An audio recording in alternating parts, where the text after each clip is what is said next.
Салем канал көрермендері. Бүгін четырехзадачный код деген не, код быстрого доступа деген не екенін түсіндіру үшін алдымен eGov мобилді қосымшасын App Store'дан скачать етіп аламыз, яғни өзіміздің телефонымызға жүктеп аламыз. eGov Mobile деп жазасыздар.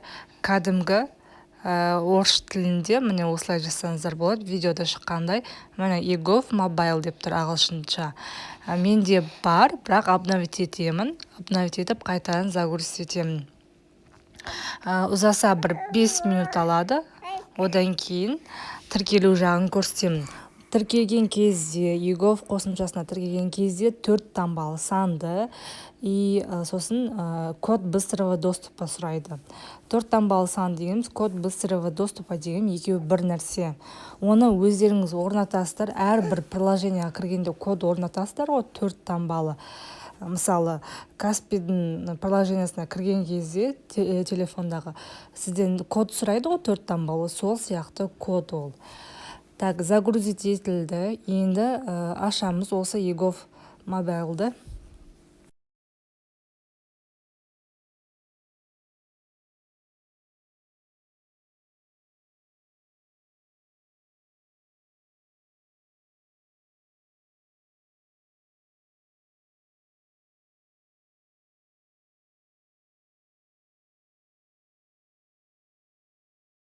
Осы қосымшаны аштық, eGov'та. Сосын басқа жағында міне вход регистрация деп тұр. Соны басамыз.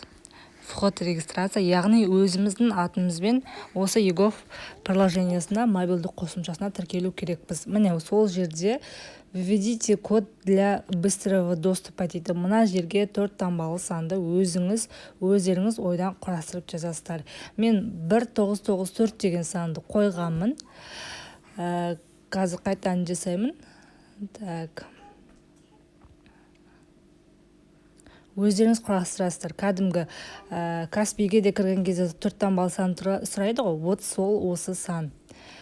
Міне өзім атымнан кірдім. 1994 тердімді. Міне өзім атымнан кірдім. Одан кейін сервис өтініш деген жоқ қой деген кезде жаңа көріп тұрсыздар. Ағылшынша жазылып тұр. Сервис өтініш деп тұр ағылшынша. Соны басасыздар.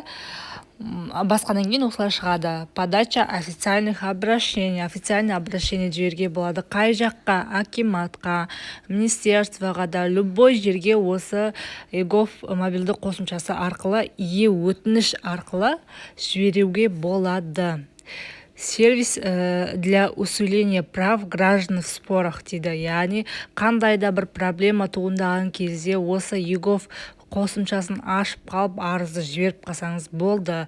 Отклик, заявление, сообщение, спор деп тұр. Любой затты осы eGov арқылы жіберуге болады. Так, чем полезен дейді. Осыны жіберген арызыңызды қарап отырасыз телефон арқылы. 24/7 қарап отырасыз. Уведомление келеді. Әр этапта сізге хабарлама келеді. SMS хабарлама кімде қаралып жатыр, қай жерде қаралып жатыр, барлығы келеді. Одан кейін любой документті сканировать етіп, немесе телефоныңызға фотоға түсіріп жүктегеннен кейін арызыңызды жібере берсеңіз болады.